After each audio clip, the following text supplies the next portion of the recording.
Right, what do you think of when I say the word hill climb? Maybe you're thinking of your super light Lamborghinis, Ferraris, maybe the Volkswagen ID, whatever.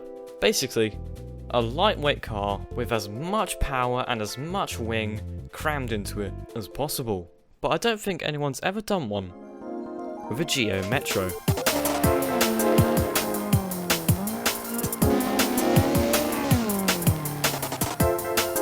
I have created this. This is the law-friendly Gavril Grid. Very nice automobile. And what we're going to be doing is souping it up to fit in hill climb regulation. Now, I have aimed to make this vehicle as accurate to the Geo Metro as possible. So it has the 1.1 litre inline-3 overhead cam, 4 valves, making a whopping 50.6 horsepower. Now I'm thinking we do a 4-cylinder, bit of ALSI light, and we'll bump the engine capacity up to 2 litres. Dual overhead cam, many valves. That is a whopping 100 miles an hour, nearly. But then, aluminium billet race head adds a little bit more. Forged light, forged light, forged light. 99 horsepower. Wow. The springs make them a bit stiffer. We're making it worse somehow. This isn't exactly going how I planned it to. Let's do VVT. Will that make it any better? Get in. Right, I'm saying it's a bit unrealistic, but we could supercharge it. I'm not going on hill climb regulations because can't be bothered. Oh dear. That is quite the issue. How about a turbo? No. Lower compression. Could do that. Even lower. Lower. There we go. 164 brake horsepower. Ideally, we want to be aiming around the 2,000, the 1,000 mark for a little bit of a laugh. What if I supercharge it?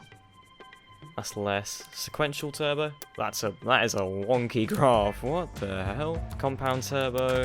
That any better? And that kills the engine. Alright, so turbocharger it is, pretty much. This engine is pretty much going to be on the edge the entire time. 4,000 intercooler horsepowers. That added 0.6. Variable geometry. I have no idea what this does, but it sounds good. And it was. Big turbo. Yes. Automation is getting a bit slow. I don't know why it's struggling to put in more horsepower. How much more boost? Yeah, boost kills it. Okay. 110 we can run. That's 230 brake horsepower. Bit more. Come on. We can keep going. The lag is significant. Oh no. I think we'll leave it there. Injection somehow kills the engine. A stronger crank, right? Billet steel, will that save it? It will apparently. Oh, it's barely holding on. There's a lot of issues going on with this car, but that's alright. Make it a bit rich. We could do... let's do Ultimate 100 RON with a race manifold. Oh! That is nice. Tubular race. Big headers. 365 horsepower. No mufflers, no catalytics. Big exhaust. 108 millimeters. There's a lot of issues going on, but... okay, let's listen. Let's hear a pull on this thing. That is loud.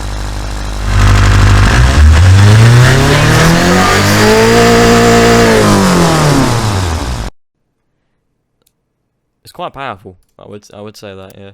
What else could we add to this machine? What's the rev limit like? Oh, we could do better than that. Surely. Oh, how much higher can we go? We can keep going. Oh, yeah, that's the limit. I'll just leave it on 9,000 RPM. This engine is tweaking out. Oh my god, this thing is going to explode soon. 500 horsepower. Smart boost, will that improve the speed? Not really, no.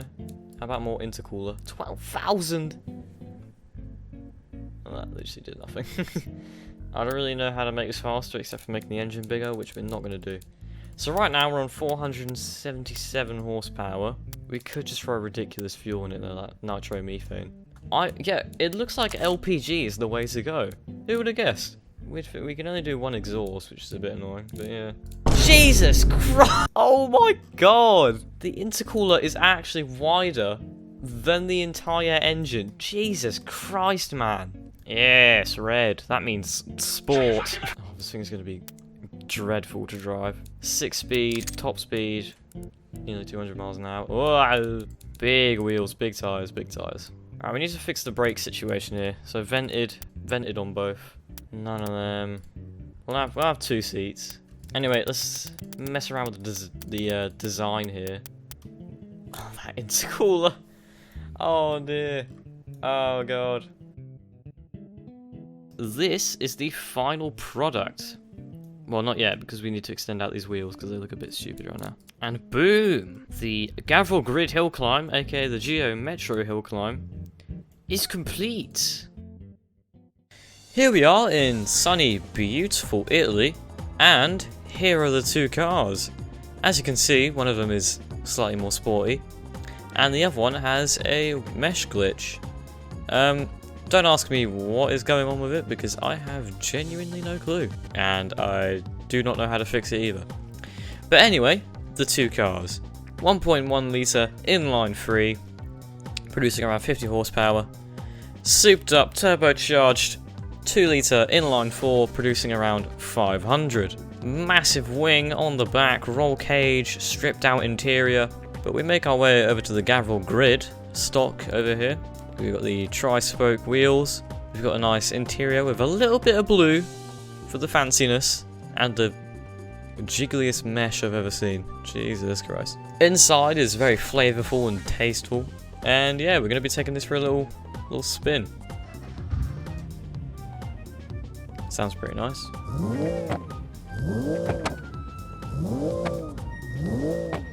Spits flame for some reason. I don't know why, but it seems every time I clone a car, it just alters the engine a little bit to the old one, so it's a bit annoying. So is this interior. Anyway, let's hit the streets. Yeah, obviously you wouldn't expect much from 50 horsepower. It is, well, 50 horsepower, so there's not much pep in its step. You won't really get a heart attack by going a little bit fast. But yeah, handles nicely. It's got hydraulically variable steering, I believe. So it's quite light, but still firm enough so you can feel the road and feel the emotions of the car. Front wheel drive, so understeer is a way of life. It's got a 5-speed manual transmission, and the top speed is around 98 miles an hour or so. Despite being an econo box and having front wheel drive, it handles itself relatively well in the corners, as you can see. But there is a bit of tyre squealing, so yeah. But that's just automation exports for you. So yeah, not the most intense drive in the world, but it's a nice little economy car from the 1990s, so it would get you around perfectly fine, and you probably wouldn't mind too much to drive one of these. So I would give the stock Gavral Grid a 7.5 out of 10. Now, it's older, more intense brother. And here we are inside of the more stable interior of the Gavral Grid Hillclimb. The racing steering wheel, which doesn't move unfortunately. No, you can see the hood scoop from here, which is incredible, and you can also see the pieces of the intercooler because of how massive it is. I want to see the size of this thing in game. Jesus Christ! It's actually eaten the chassis of the car. Oh my god. But anyway, it's time to see the true speed and performance of this vehicle. Whoa. Oh my god.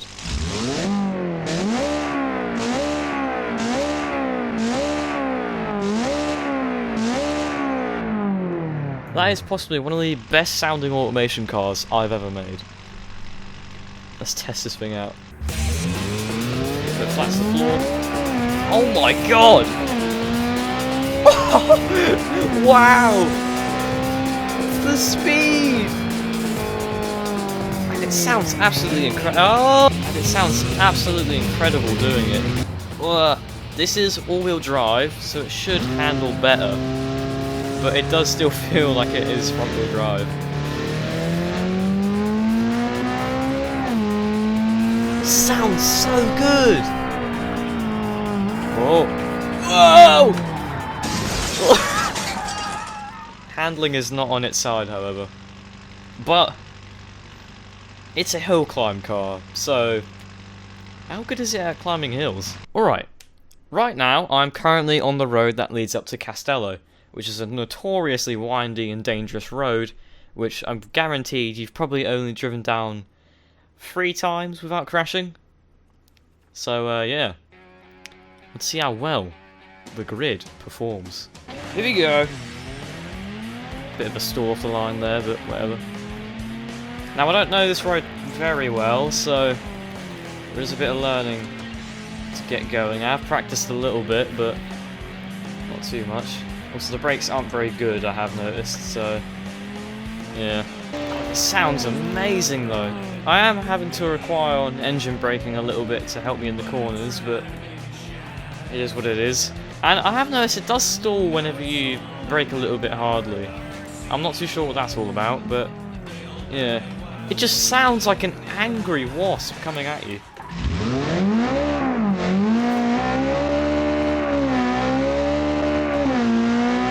And the gears are so short. It's like 1, 2, 3, 4. But I haven't been able to reach 5th yet. And this has 6 gears, so...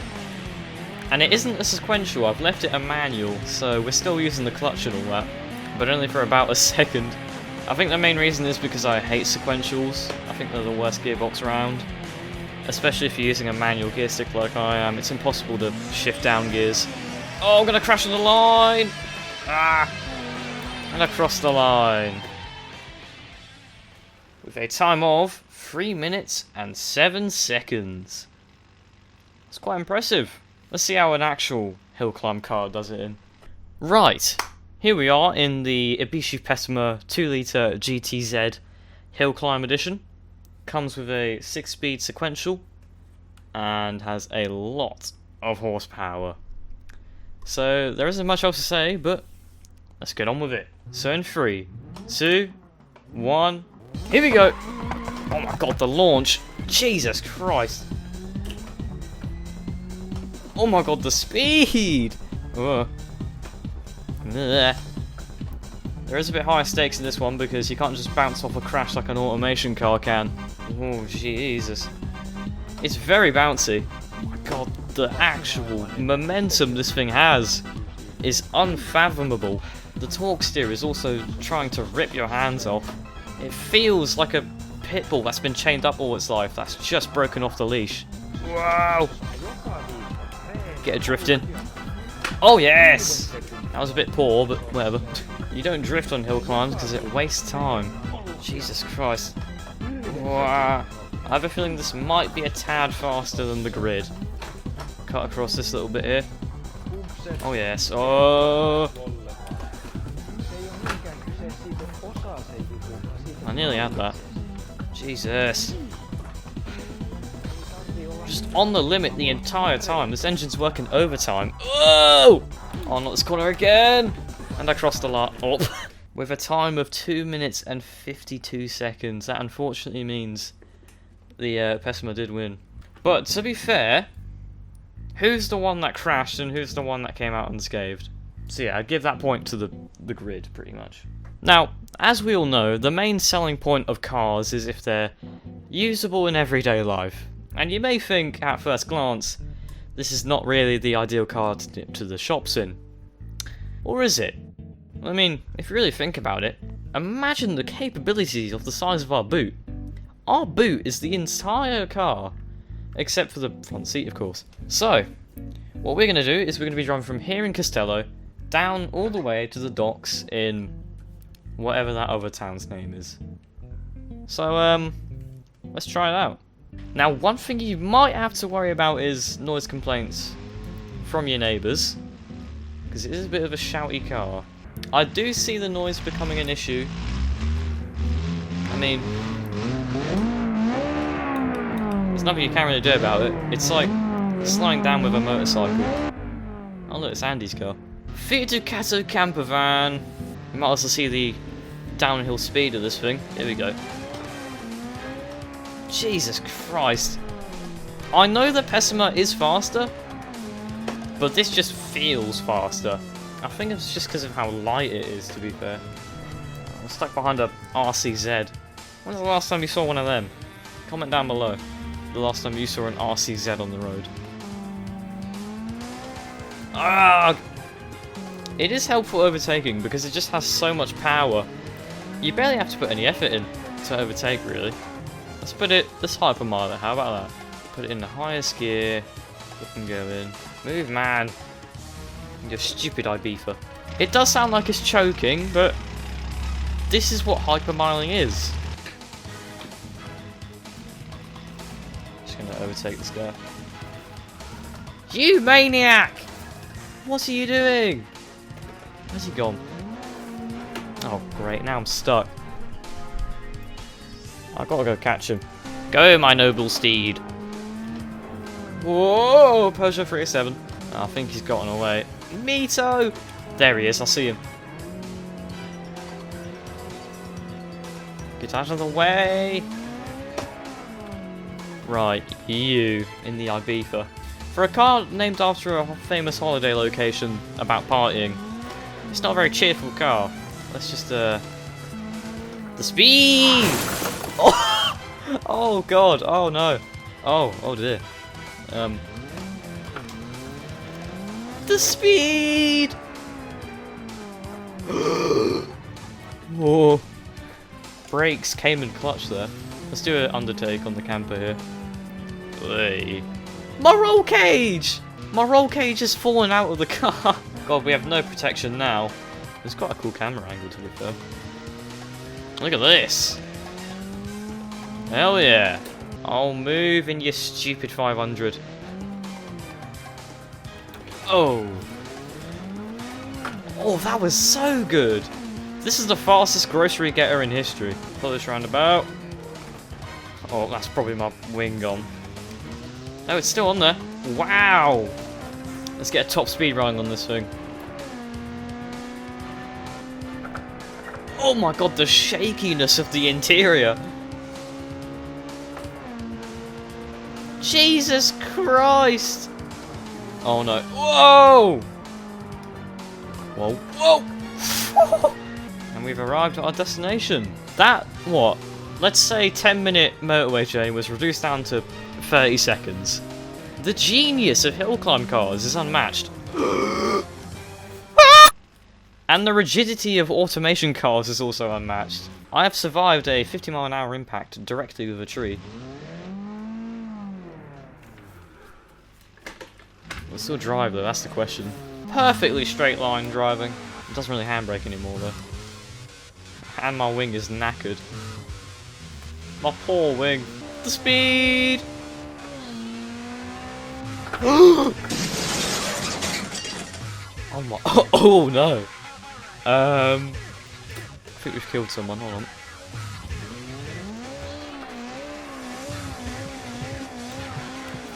It's okay. Everything's fine. Get out of the way, man! Oh. Genuinely, what has happened to my steering wheel? I'll have to call the AA again. Thankfully I got my car repaired. We can continue our ventures.